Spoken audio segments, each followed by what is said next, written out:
Hello नमस्कार, मैं doctor Rajneesh Kumar आप सभी का एक बार फिर से हार्दिक स्वागत करता हूं। आज के वीडियो लेक्चर में हम बात करेंगे यूजीसी नेट हिंदी यूनिट 5 के अंतर्गत कबीर के पदों की व्याख्या के ऊपर। जैसा कि आपने सिलेबस देखा होगा तो उसमें लिखा हुआ है कबीर के पदों का संकलन हजारी प्रसाद द्विवेदी की पुस्तक कबीर में किया गया है और इसमें 160 नंबर के पद से लेकर 209 तक के पदों की हमें व्याख्या करनी है।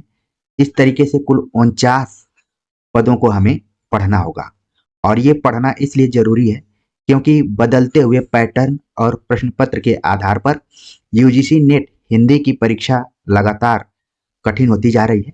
इसलिए अब हमें ऑब्जेक्टिव सब्जेक्टिव अध्ययन के साथ साथ टेक्स्ट पर आधारित अध्ययन भी करना जरूरी हो गया है।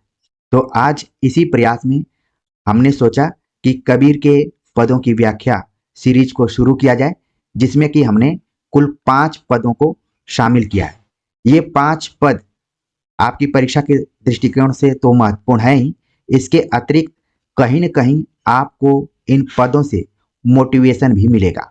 जब हम इसकी व्याख्या करेंगे तो और चीजें क्लियर होंगी। यूजीसी नेट के दृष्टिकोण से ये पद इंपॉर्टेंट तो हैं ही, इसके अतिरिक्त यदि आप एमपीपीएससी असिस्टेंट प्रोफेसर एग्जाम की तैयारी कर रहे होंगे तो उसके भी सिलेबस में आप देखेंगे तो इन्हीं पदों को पढ़ना है। तो एक तरीके से अब आप सभी को ये आभास होने लगा होगा कि आज का वीडियो लेक्चर कितना इम्पोर्टेंट है। तो अपने लिए जरूर इसको अंत तक देखिए क्योंकि हो सकता है कि ये वीडियो लंबी हो जाए। तो चलते हैं, हम बात करते हैं पहले पद के ऊपर। पहला पद आप यहाँ पर देख रहे हैं जो कि क्रम संख्या 160 है। अगर कबीर की पुस्तक को देखेंगे हजारी प्रसाद द्विवेदी द्वारा जो लिखी गई है उसमें तो 160 नंबर पर है। इस पद की मैं व्याख्या करूं इससे पहले कुछ महत्वपूर्ण पॉइंट हैं जिनको कि आपको ध्यान में रखना चाहिए, क्योंकि ये पॉइंट बार बार व्याख्या के दौरान आएंगे। जिसमें आप देखेंगे कि कबीर के पदों में रूढ़ियों एवं अंधविश्वासों का खंडन किया गया है। बार बार ये चीजें आपको देखने को मिलेंगी, इसलिए यदि आप सभी नोटबुक तैयार कर रहे हो तो इसको जरूर वहां पर लिख लीजिए, रूढ़ियों एवं अंधविश्वासों का खंडन। दूसरा जो महत्वपूर्ण पॉइंट है, आत्मा एवं परमात्मा का मिलन। जब पदों को आप देखेंगे तो उसमें आत्मा परमात्मा की बात बार बार आएगी और उनके मिलन की चर्चा बार बार होगी, जो कि कबीर के अद्वैतवाद की तरफ संकेत करेगी। इसके बाद आप देखेंगे कि गुरु की महत्ता की चर्चा बार बार आपको देखने को मिलेगी, तो इसको नोट करते जाइए। फिर सत्संग का प्रभाव, सत्संग का प्रभाव कैसे पड़ता है उसका भी जिक्र बार बार कबीर करते हैं। इसके बाद भक्ति भावना का जिक्र भी बार बार कबीर करेंगे। भाषा शैली को हम देखेंगे कि कबीर के पदों की भाषा शैली कैसी है, कठिन है आसान है, तो देखने में यही लगेगा कि ये आप सभी के लिए अपेक्षाकृत आसान ही दिखाई पड़ेगी और कुछ ऐसे शब्द होंगे जिनकी व्याख्या की जरूरत हो सकती है।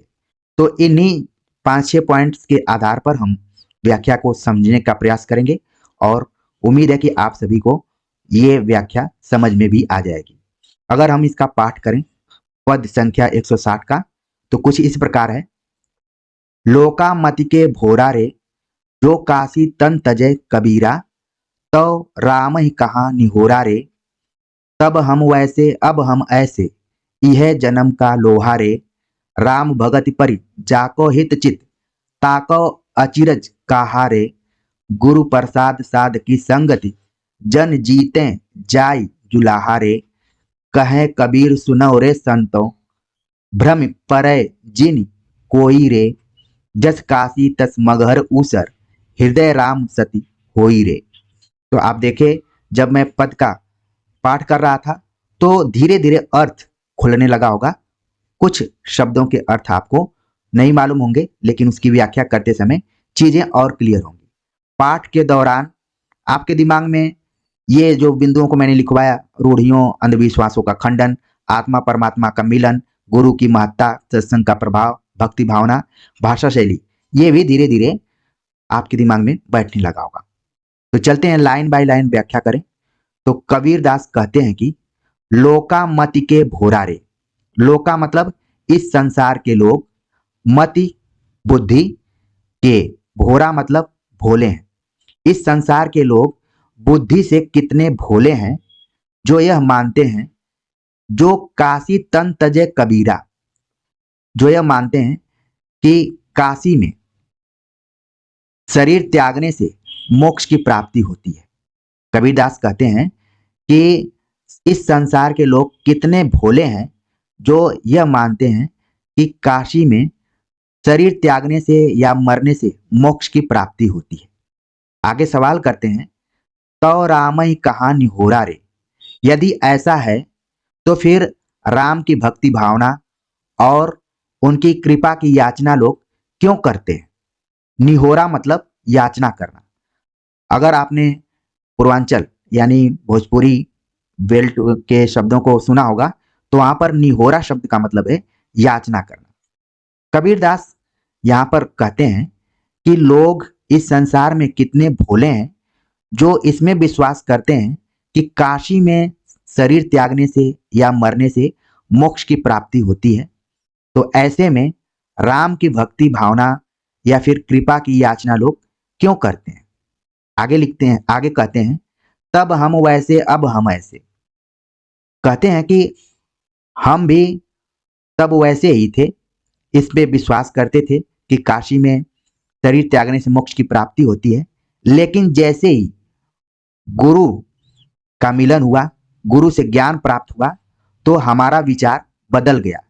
यह जन्म का लाहार है, यही इस जन्म का लाभ है कि हम भी पहले ऐसे ही चीजों में विश्वास करते थे, जगह विशेष को महत्व रखते थे। लेकिन जैसे ही गुरु से मुलाकात हुई, वैसे अब हम ऐसे, मतलब हमारा विचार बदल गया और मन में यह सवाल उठने लगा कि मोक्ष की प्राप्ति किसी खास स्थान की वजह से नहीं, बल्कि राम की भक्ति में सच्चाई से लीन होने से हो सकती है। आगे वो फिर से लिखते हैं कि राम भगत परि जाको हित चित ताको अचिरज काहे रे। कहते हैं कि अगर राम भक्ति कोई सच्चे दिल से करता है तो उसको मोक्ष की प्राप्ति हो जाएगी, इसमें कोई आश्चर्य की बात नहीं है। राम भगत परि जाको हित चित, जिसका दिल राम भक्ति की भावना में सच्चाई से लगा हुआ है, उसको मोक्ष की या मुक्ति की प्राप्ति हो सकती है, इसमें कोई आश्चर्य नहीं है। गुरु प्रसाद साध की संगति जन जीते जाय जुलाहारे। यहाँ पर अपने को भी जोड़ते हुए लिखते हैं, कहते हैं कि गुरु की कृपा से और साधुओं की संगत से ये ज्ञान मुझे प्राप्त हुआ कि कोई भी जगह विशेष का महत्व नहीं है, बल्कि सच्चाई से राम की भक्ति भावना करने से मोक्ष की प्राप्ति या फिर मुक्ति मिल सकती है, जिसका कि ज्ञान हमें गुरु की कृपा और साधुओं की संगत से मिला। तो जिसका कि हमने पहले ही उल्लेख कर दिया था कि गुरु की महत्ता संसर्ग का प्रभाव इनके पदों में बार बार दिखाई पड़ेगा, और भक्ति भावना की तो चर्चा आप देख ही रहे। आगे वो कहते हैं कबीरदास, कहे कबीर सुनहु रे संतो भ्रम परे जिन कोई रे। कहते हैं कि हे संतो, इस भ्रम में मत पड़ना कि काशी में शरीर त्यागने से ही मोक्ष की प्राप्ति होती है, बल्कि जस काशी तस मगहर ऊसर हृदय राम सती होई रे। मतलब कि जो काशी का महत्व है वही मगहर का भी महत्व है। आवश्यकता यह है कि हृदय से राम की सच्चाई के साथ भक्ति भावना की जाए, तो मुक्ति को या मोक्ष को कोई नहीं रोक सकता है। बहुत बड़ी बात यहाँ पर कबीरदास इस पद में कहते हैं, और ये पद की व्याख्या ही इंपॉर्टेंट नहीं है, बल्कि आप सभी को भी ये प्रेरणा देगी कि बहुत सारे विद्यार्थी परीक्षा की तैयारी करते समय उनके मन में सवाल उठते रहते हैं कि काश वो दिल्ली में रहते, काश वो इलाहाबाद में रहते, बनारस में रहते, या फिर फला का नोट्स पढ़ लेते, फला की कोचिंग में पढ़ लेते। ये सब वैसे ही है कि जैसे आप काशी में मरने के बाद मोक्ष की प्राप्ति करेंगे, बल्कि ये जरूरी है कि आप तैयारी कितने सच्चे दिल से कर रहे हैं, कितने लगन से कर रहे हैं, ये ज्यादा महत्वपूर्ण है। कोई खास जगह स्थान का महत्व नहीं है, बल्कि शुद्ध आचरण से किस तरीके से लगन के साथ आप भक्ति भावना में लीन है वो महत्व रखता है। आप कहीं भी रहेंगे मोक्ष की प्राप्ति आपको हो ही जाएगी, चाहे आप दिल्ली में रहें, चाहे कलकत्ता में रहें, चाहे आप गाजीपुर रहें, वाराणसी रहें, कहीं भी रहें, सच्चे दिल से तैयारी करेंगे तो आपको मोक्ष यानी नौकरी तो मिल ही जाएगी। तो ये तो आप सभी से जोड़कर मैंने इसकी व्याख्या करने की कोशिश की जिससे कि आपको मोटिवेशन मिले। आप ये मन में न रखें कि मैं शहर में नहीं रहता हूँ, गांव में रहता हूँ तो मैं तैयारी नहीं कर पाऊंगा। मैं अगर शहर में जाता, कोचिंग करता, अच्छे अच्छे नोट्स मिलते, लाइब्रेरी ज्वाइन करता तो मैं बहुत अच्छे से तैयारी करता। पता चले कि आप हो सकता है भटकते रहते, लेकिन जब आप सच्चे दिल से तैयारी करेंगे तो आप कहीं भी रहकर भी तैयारी कर सकते हैं। तो इस पद में कबीर दास ने रूढ़ियों अंधविश्वासों का खंडन किया है, आत्मा परमात्मा के मिलन की बात की है यानी अद्वैतवाद की चर्चा की है, गुरु की महत्ता का प्रतिपादन किया है, सत्संग का प्रभाव, जो भी आपका ग्रुप रहता है उसका भी आपके ऊपर प्रभाव पड़ता है, और इन्होंने भक्ति भावना यानी सच्चे लगन से किसी भी काम को करने में मुक्ति का मार्ग बताया है। भाषा शैली आपने देखा कि सामान्य रूप से आपको सभी शब्द समझ में आ रहे होंगे। यहाँ पर खंडन किया है कि जैसे काशी है वैसे ही मगहर है। जैसा कि आप जानते हैं कि कबीर दास का जन्म काशी में हुआ, लेकिन उन्होंने इस मोक्ष की प्राप्ति का विरोध करते हुए मगहर में अपने शरीर को त्यागा। आपके मन में सवाल उठना चाहिए कि ये मगहर कहाँ है?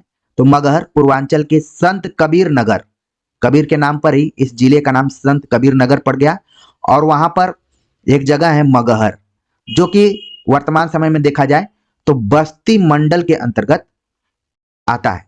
तो वहां पर इन्होंने शरीर त्यागा था।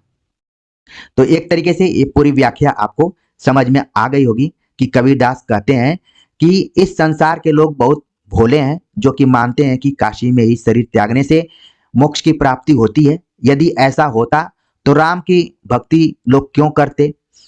ऐसा ही विश्वास मुझे भी था, लेकिन जैसे ही मुझे गुरु से ज्ञान प्राप्त हुआ तो हमारा विचार बदला और ये मैं मानकर चलने लगा कि अगर राम की भक्ति आप दिल से करते हैं तो आपको मोक्ष की प्राप्ति हो सकती है, कोई इसे रोक नहीं सकता, इसमें कोई भी आश्चर्य की बात नहीं है।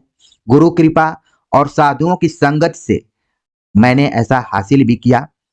और हे संतो, तुम लोग सुनो, इस भ्रम में मत पड़ो, क्योंकि काशी का जो महत्व है वही महत्व मगहर का भी है। बस आवश्यकता यह है कि हृदय से, दिल से राम की भक्ति की जाए। तो यहां पर आपने तो व्याख्या देख ली। आपको परीक्षा के दृष्टिकोण से एक चीज और ध्यान रखना है कि बार बार राम का जहां भी जिक्र किया जाता है तो तुलसीदास अनायासी आ जाते हैं। ऐसे लगता है कि राम पर तुलसीदास का ही एकाधिकार है और परीक्षा में कंफ्यूज कर देते हैं। लेकिन अब जब आप देखेंगे परीक्षा में तो कबीर और तुलसी ऑप्शन में है, तो कुछ देर तक आप ये जरूर चेक करने का प्रयास कीजिए कि कहीं ये पंक्ति कबीर दास की तो नहीं है, क्योंकि इनके भी पदों में आप जगह जगह पे राम देखेंगे। लेकिन जैसा कि आप जानते हैं कि राम के संदर्भ में तुलसी के राम और कबीर के राम में अंतर है। कबीर के राम जो है वो निर्गुण ब्रह्म के प्रतीक के तौर पर है। तो इसको भी आप समझ गए होंगे। आगे बात करते हैं अगले पद के ऊपर, जो इस प्रकार है, पूजा सेवा नेम व्रत गुड़ियन कासा खेल, जब लग प्यू परसे नहीं तब लग संशय मेल।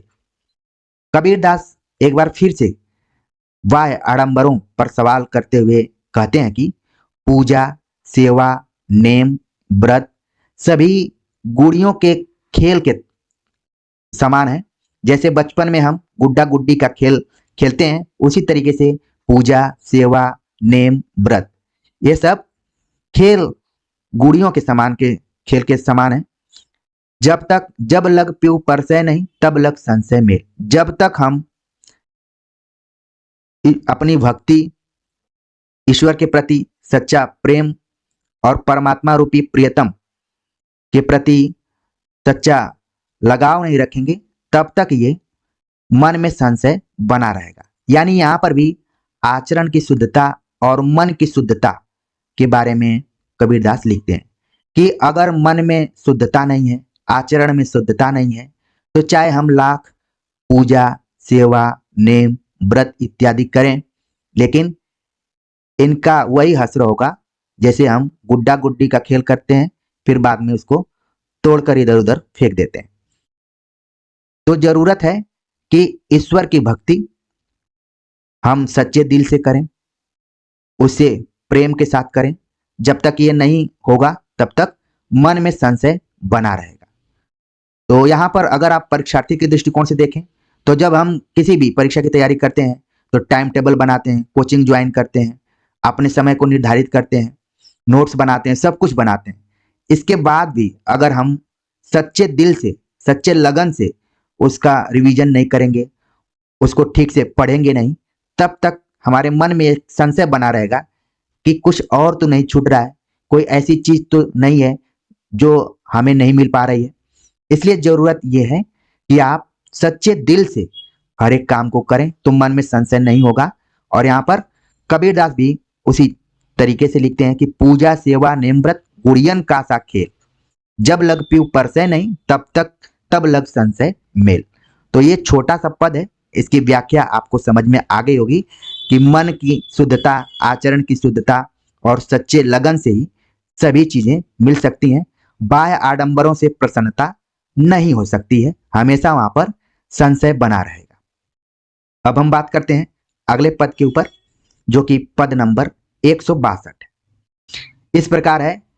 जाति न पूछो साध की, पूछ लीजिए ज्ञान, मोल करो तलवार का, पड़ा रहन दो म्यान, हस्ती चढ़िए ज्ञान को, सहज दुलीचा डारी, स्वान रूप संसार है, भूकन दे झक मारी। तो ये 4 लाइन का पद है। कई बार परीक्षाओं में ये पंक्तियां पूछी जा चुकी हैं। जाति न पूछो साध की, पूछ लीजिए ज्ञान। तो ये तो रही कबीर की पंक्ति, लेकिन एक और पंक्ति आती है, कई विद्यार्थियों ने कमेंट भी किया था कि जाति पाति पूछो नहीं, हरि को भजे सो हरि का होई। ये किसकी पंक्ति है? जैसा कि आप जानते हैं कि कबीर के ऊपर रामानंद का भी प्रभाव रहा है, शुरुआत में रामानंद से प्रभावित रहे। तो जो पहली पंक्ति है, जाति पाति पूछो नहीं, हरि को भजे सो हरि का होई, वो रामानंद जी से लिया गया है। और जाति न पूछो साध की, पूछ लीजिए ज्ञान, कबीर की पंक्ति है। मोल करो तलवार का, पड़न रहन दो म्यान। कबीरदास कहते हैं कि किसी साधु पुरुष की जाति नहीं पूछनी चाहिए, वह किस जाति का है इससे हमें क्या लेना देना है, हमें तो उसके ज्ञान से मतलब है। जाति न पूछो साधु की, साधु की, साधु यहाँ पर संत के लिए यूज किया गया है, यानी जो ज्ञानी है, इस जगत में जो भी घटनाएं घट रही हैं उसके बारे में वो जानता है और दूसरों को बताता भी है। जाति न पूछो साधु की, इसका मतलब है कि कबीर के समय भी जातिवाद चरम पर था, इसीलिए पंक्ति कहीं न कहीं से आई होगी। और उन्होंने कहा कि साधु की जात पूछने की क्या जरूरत, पूछ लीजिए ज्ञान। अगर पूछना ही है, अगर जानना है तो उसके ज्ञान के बारे में आप जानिए। मोल करो तलवार का, पड़न रहन दो म्यान।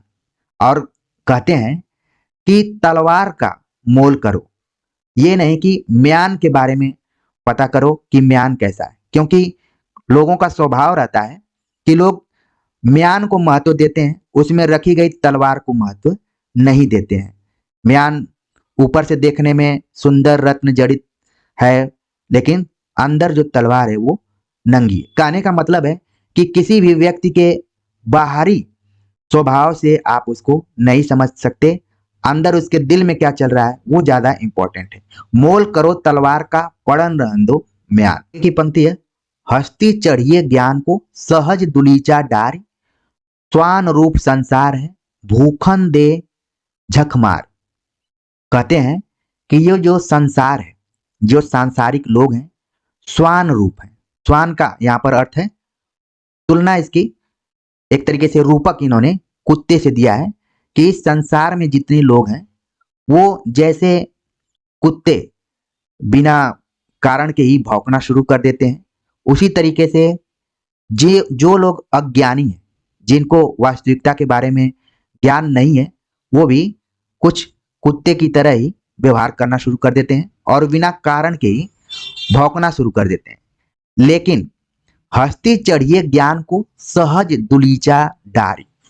लेकिन हमें क्या होना चाहिए, उसकी परवाह नहीं करना चाहिए। ठीक उसी तरीके से जैसे हाथी उनकी परवाह न करते हुए चुपचाप अपने मार्ग पर चलता रहता है। हस्ती चढ़िए ज्ञान को सहज दुलीचा डारी। धीरे धीरे वो अपने रास्ते पर चलता रहता है। और इसलिए व्यवहारिक लोक जीवन में आपने सुना होगा कि हाथी चले बाजार, कुत्ते भौंके हजार। ये भी पंक्ति कहीं न कहीं कबीर की पंक्तियों का सरलीकरण है। तो इन चारों पंक्तियों में आपने देखा कि कबीर दास ने शुरू के 2 पंक्तियों में बताया कि जात ने पूछो साध की, साधु की, विद्वान की, संत की जात पूछने की जरूरत नहीं है। अगर जरूरत है तो उसके ज्ञान के बारे में आप पूछिए, उसके ज्ञान का महत्व समझिए। मोल करो तलवार का, पड़न रहन दो म्यान। म्यान के महत्व को समझने से पहले हमें तलवार का महत्व समझना चाहिए, उसके मोल को करना चाहिए, उसको देखना चाहिए वो क्या है। बाहरी वह आडंबरों में नहीं फंसना चाहिए। और फिर कहते हैं कि हस्ती चढ़िए ज्ञान को, जैसे हाथी बिना किसी परवाह के अपने रास्ते पर चलता रहता है। अगर कुत्ते इत्यादि उसको डिस्टर्ब भी करना चाहते हैं तो भी कोई फर्क नहीं पड़ता है। और ये संसार उसी रूपक की तरह है कि जैसे कुत्ते बिना कारण ही भौंकना शुरू कर देते हैं और तमाम अज्ञानता के कारण वो चीजों का ध्यान नहीं रखते हैं, फिर भी इस भौंकनेपन का असर हाथी के ऊपर नहीं पड़ता है। वैसे ही हमें भी अपने जीवन में इन चीजों का ध्यान रखना चाहिए। तो बहुत ही इंपॉर्टेंट ये पंक्तियां रही हैं, ये पद रहा है। उम्मीद है कि आप सभी को समझ में आ रहा होगा और आप नोट तैयार करते जा रहे होंगे। आगे बात करते हैं, अगला जो पद है, पद नंबर 163। इसमें कबीरदास कहते हैं, मेरा तेरा मनुआ कैसे एक होई रे, मैं कहता हूं आखन देखी, तू कहता कागज की देखी। मैं कहता सुरझावन हारी, तू राख्यो उलझाई रे। मैं कहता तू जागत रहियो, तू रहता है सोई रे। मैं कहता निर्मोही रहियो, तू जाता है मोही रे। जुगन जगन समुझावत हारा, कही न मानत कोई रे। तू तो रंडी फिरे बिहंडी, सब दन डारे खोई रे। सतगुरु धारा निर्मल बाहे, वामय काया धोई रे। कहत कबीर सुनो भाई साधो, तब ही वैसा होई रे। तो ये कुछ पंक्तियां हैं जो कि पद का निर्माण कर रही हैं। कबीरदास लिखते हैं कि एक तरीके से यहाँ पर भी रूढ़ियों, अंधविश्वासों, शास्त्र ज्ञान इत्यादि का ये खंडन कर रहे हैं और कहते हैं कि मेरा तेरा। आप देख रहे हैं कि इसमें पक्ष विपक्ष, एक तरीके से आप देखेंगे तो आपको दिखेगा कि एक तरफ पक्ष एक तरफ विपक्ष है। मेरा तेरा मनुआ एक, मनुआ कैसे एक होई रे, यानी कि 2 विरोधी चीजों की यहाँ पर तुलना की गई है। एक तरीके से आप जब पूरी व्याख्या को देखेंगे तो और क्लियर होगी। कबीर कहते हैं कि मेरा तेरा मनुआ, मेरा और तेरा मन कैसे एक हो सकता है, क्योंकि यहां पर अंतर्विरोध है। मैं कुछ मानता हूं, तुम कुछ मानते हो। कहते हैं कि मैं कहता हूं आखिन देखी। ये पंक्ति खूब परीक्षाओं में पूछी जाती है, इसको आप लोग नोट कर लीजिए। कबीरदास कहते हैं कि मैं कहता हूं आखिन देखी, तू कहता कागज की देखी। मैं प्रत्यक्ष को प्रमाण मानता हूं और तुम कागज की बात करते हैं। ठीक है, क्योंकि मैं अनुभवजन्य ज्ञान को महत्व देता हूं, आंखों देखी बात पर विश्वास करता हूं और उसी को कहता हूं। लेकिन तू कहता कागज की देखी। कागज की देखी मतलब जो शास्त्र हैं, वेद हैं, पुराण हैं, इन सारी चीजों में जो चीज कही गई है उसको प्रमाण मानते हो और मैं अनुभवजन्य ज्ञान को महत्व देता हूं। जो कुछ देखता हूं उसी के बारे में बात करता हूं। जैसे आप लोग व्यवहार में आपने देखा होगा कि जब तक मैं अपने आंखों से नहीं देखूंगा, कानों से नहीं सुनूंगा, तब तक मैं विश्वास नहीं करूंगा। यही धारणा को कबीरदास भी मानते थे। लेकिन कुछ लोग हैं जो कि बिना देखे, बिना सुने और बिना पढ़े एक दूसरे पर आरोप प्रत्यारोप लगा देते हैं। वो लिखते हैं कि मैं कहता हूं आखिन देखी, तू कहता कागज की देखी। मैं अनुभवजन्य ज्ञान को महत्व देता हूं, जो देखता हूं उसी पर विश्वास करता हूं, लेकिन तू कहता कागज की देखी। जो शास्त्र, वेद, पुराण, उपनिषद इत्यादि में लिखा गया है उसी पर विश्वास करते हो। मैं कहता सुरझावन हारी, तू राख्यो उलझाई रे। मैं हमेशा सुलझाने की बात कहता हूं, समझाने की बात कहता हूं, तू राख्यो उलझाई रे, और तुम हो कि उलझा कर रखते हो। मैं कहता तू जागत रहियो, मैं कहता हूं कि तुम जागते रहो, तू रहता है सोई रे, और तुम हो कि सोए हुए हो। प्रत्यक्ष ज्ञान को समझने के लिए तैयार ही नहीं हो, अनुभवजन्य ज्ञान को समझने के लिए तैयार ही नहीं हो। मैं कहता निर्मोही रहियो, मैं कहता हूं कि इस जगत के मोह माया से दूर हो जाओ, तू जाता है मोही रे, और तुम हो कि मोह माया में फंसते जा रहे हो। तो ये पंक्तियां आप देख रहे हैं कि लगातार कबीरदास किस तरीके से पक्ष विपक्ष को एक दूसरे के सामने रखते हुए बातों को खंडित कर रहे हैं, अपनी बात रख रहे हैं, फिर सामने वाले की भी बात कर रहे हैं। आगे लिखते हैं कि जुगन जगन समझावत हारा, कहीं न मानत कोई रे। इस जगत को समझाते हुए ऐसा मानते हैं कि मैं हार चुका हूं, मेरी बात कोई नहीं मानता, कहीं न मानत कोई रे। सबको समझाया कि प्रत्यक्ष को देखो, वेदों को मत मानो, सुलझो, उलझ कर मत रहो, जागृत अवस्था में रहो, सचेत रहो, ठीक है, निर्मोही बनो। सब कुछ समझाया, लेकिन कोई समझने के लिए तैयार ही नहीं है। मैं हार मान गया हूं, कोई नहीं मान रहा है। आगे लिखते हैं, तू तो रंडी फिरे बिहंडी, सब धन डारे खोई रे। और ये जो पंक्ति है, हो सकता है कि वर्तमान समय में स्त्री विमर्श के दृष्टिकोण से कबीर पर सवाल भी उठाया जाए। वैसे जैसा कि आप जानते हैं कि कबीर इत्यादि का नारी के प्रति थोड़ा पॉजिटिव अप्रोच नहीं था, ठीक है। तो यहां पर उन्होंने एक तरीके से तुलना कर दी। उन्होंने कहा कि तेरी स्थिति तो उस वेश्या के समान है जो अपनी दुष्चरित्रता के कारण जो भी धन अर्जित किया है सबको खो रही है। तू तो रंडे फिरे बिहंडी। तो ये पंक्तियां थोड़ा सा कबीरदास के प्रति मेरे ख्याल से नकारात्मक अप्रोच करती हैं, ठीक है।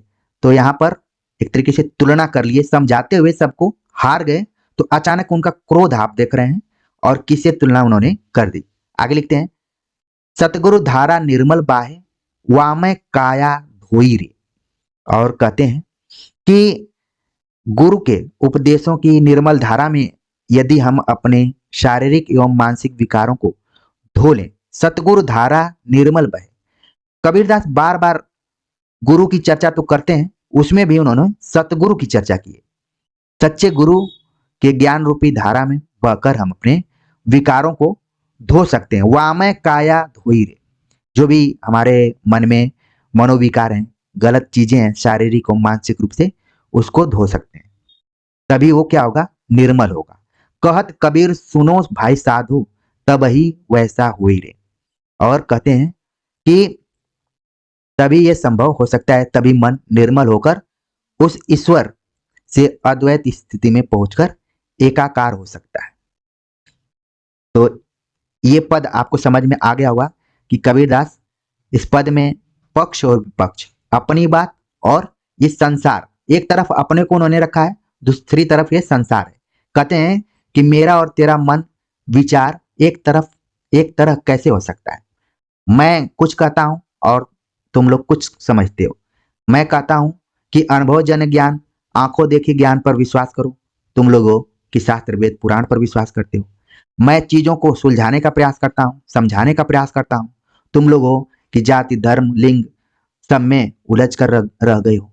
मैं कहता हूं कि जागृत रहो, सचेत रहो, तुम लोगों की नहीं, जो चीजें चली आ रही हैं उसी को मानना है, सोए हुए हो, अच्छा बुरा सही गलत क्या है उसको समझने का बिल्कुल प्रयास नहीं कर रहे हो। मैं कहता हूं कि निर्मोही रहो, किसी मोह माया में मत फंसो, तुम लोगों की लगातार इसमें फंसते ही जा रहे हो। ये सारी चीजें समझाते हुए मैं अब हार चुका हूं, क्योंकि कोई इस बात को नहीं मान रहा है और सबकी स्थिति उसी वेश्या की तरह हो गई है जो अपने चरित्र को गिराकर पैसे कमाने में लगी हुई है। सब धन ढारे खोई रे, और बाद में वो जो संपत्ति है उसको अर्जित करके और स्वयं ही उसको नष्ट कर देती है। ये सब कुछ तभी संभव है जब सतगुरु के ज्ञान से अपने मन में शारीरिक मानसिक रूप से जो भी विकार हैं उनको धोया नहीं जाएगा। तब तक हम ईश्वर से एकाकार संपर्क नहीं कर सकते, उनसे मुलाकात नहीं हो पाएगी। तो इस तरीके से इस पूरी व्याख्या को आप समझ गए होंगे।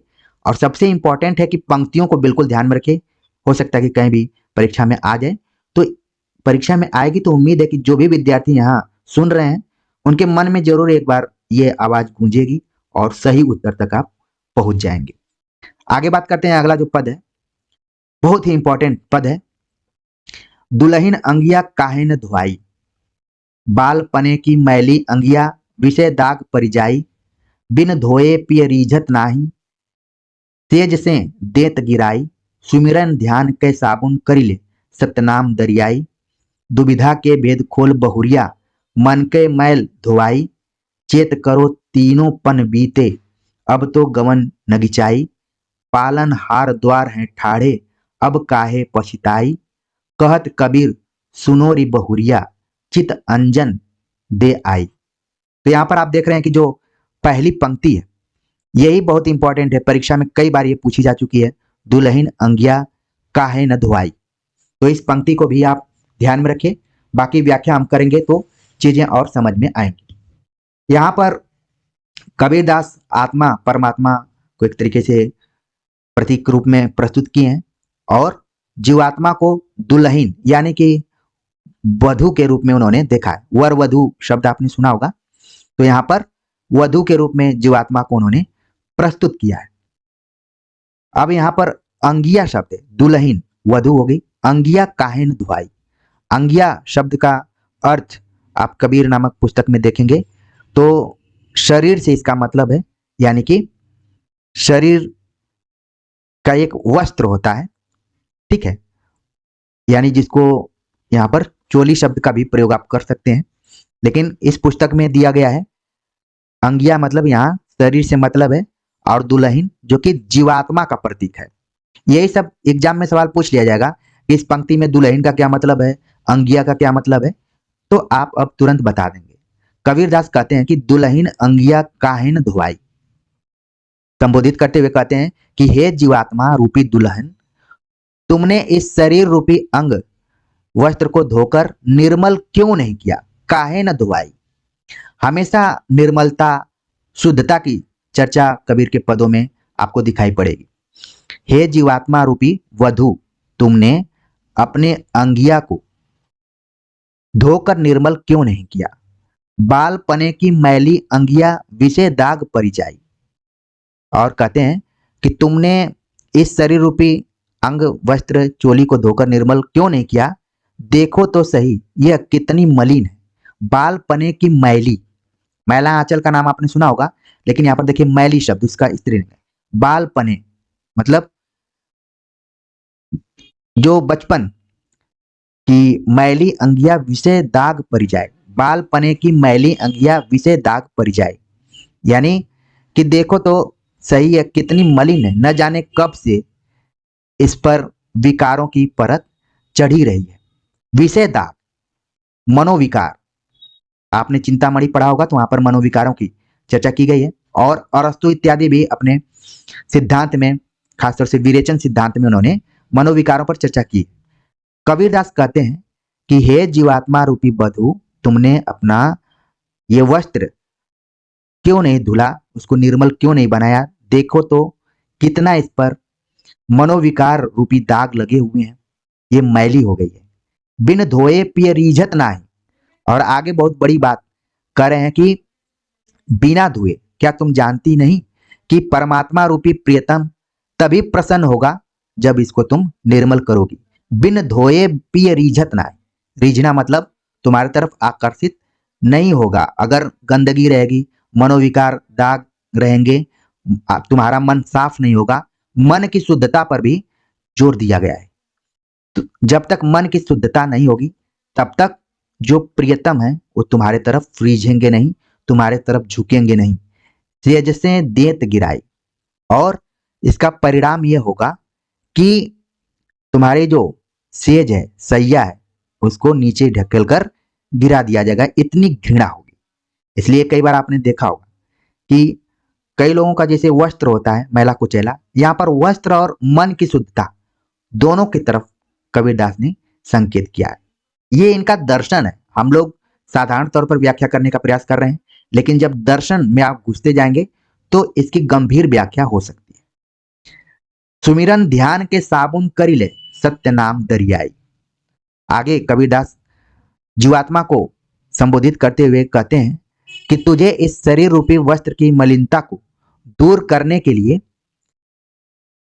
सुमिरन करना पड़ेगा। स्मरण ध्यान के साबुन करी, सुमिरन ध्यान के साबुन करी। साबुन जैसा कि हम लोग स्नान करते हैं तो लगाते हैं, लेकिन यहां पर साबुन का प्रयोग एक तरीके से रूपक या प्रतीक के रूप में किया गया है कि ईश्वर की क्या करनी पड़ेगी, नाम स्मरण करना पड़ेगा, ध्यान लगाना पड़ेगा, और कर ले सतनाम दरियाई।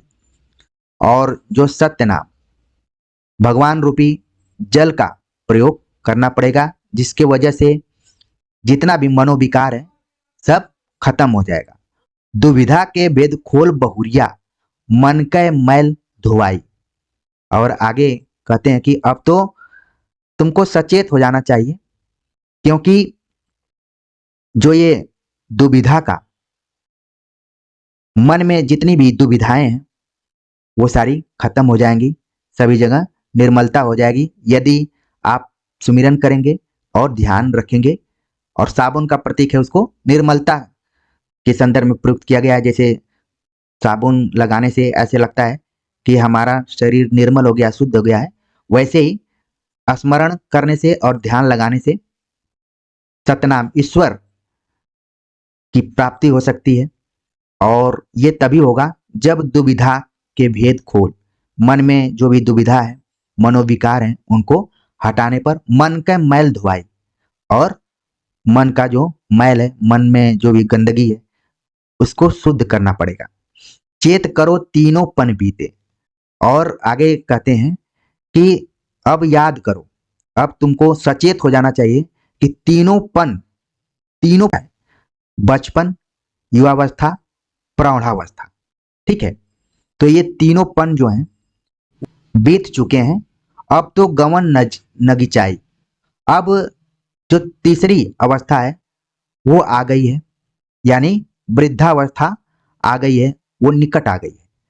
पालन हार द्वार हैं ठाढ़े, अब काहे पछताई।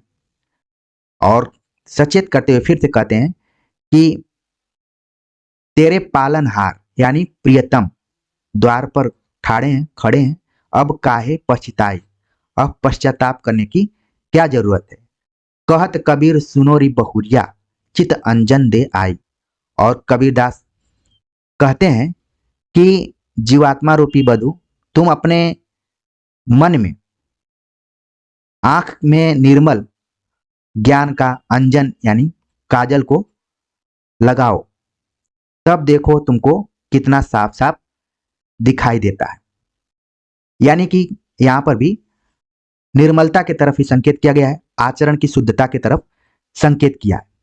तो कुल मिलाकर इस पद में आपने देखा कि कबीरदास ने जीवात्मा को एक स्त्री का रूप बनाकर पूरा उसको संबोधित किया है कि हे दुल्हन, अंगिया काहे न धुआई, जो वस्त्र है उसको धुलकर निर्मल करो, देखो कितना मैली कुचैली है। सामान्य रूप से तो ये अर्थ दिख रहा है, लेकिन वो मन की शुद्धता की तरफ संकेत कर रहे हैं और बता रहे हैं कि जब तक मन की शुद्धता नहीं होगी तब तक हम ईश्वर को प्राप्त नहीं कर पाएंगे, ईश्वर को अपने तरफ आकर्षित नहीं कर पाएंगे, नहीं तो सेज से एक तरीके से गिरा दिए जाएंगे सैया से। और ये कैसे प्राप्त होंगे, इसके लिए नाम स्मरण और ध्यान के साबुन को लगाना पड़ेगा, इसको फॉलो करना पड़ेगा तो मिल जाएगा। और ये जो दुविधा के भेद हैं इसको खोलना पड़ेगा और यहाँ पर दुल्हन के बाद बाद बहुरिया की बार बार वो चर्चा करने लगे। एक और शब्द दुल्हन के लिए ही प्रयुक्त हुआ है कि मन के मैल धोने के बाद ही सारे द्वंद दुविधा के जो द्वार हैं सब खुल जाएंगे, और सचेत रहो कि 3 अवस्था बीत चुके हैं। तुम्हारा बचपन भी बीत गया, युवावस्था भी बीत गई, ठीक है, प्रौढ़ावस्था भी बीत जाएगी। इसके बाद चौथी अवस्था आ रही है जो कि वृद्धावस्था है। अब वो भी नजदीक आ गई, नगीचाई।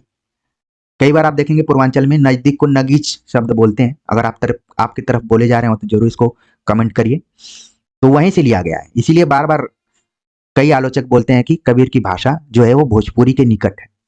तो कबीर कहते हैं कि याद करो, तीनों जो तुम्हारी अवस्थाएं वो बीत चुकी हैं, अब वृद्धावस्था नजदीक आ गई है, और अब पछताने की क्या जरूरत है जब तुम्हारे पालनहार यानी प्रियतम द्वार पर खड़े हैं, दरवाजे पर खड़े हैं। कहत कबीर सुनो री बहुरिया। इसके पहले आपने देखा कि साधुओं को एक तरीके से संबोधित कर रहे थे कबीर, लेकिन यहाँ पर बहुरिया को संबोधित करते हुए कहते हैं कि सुनो रे बहुरिया, चित्त अंजन दे आए।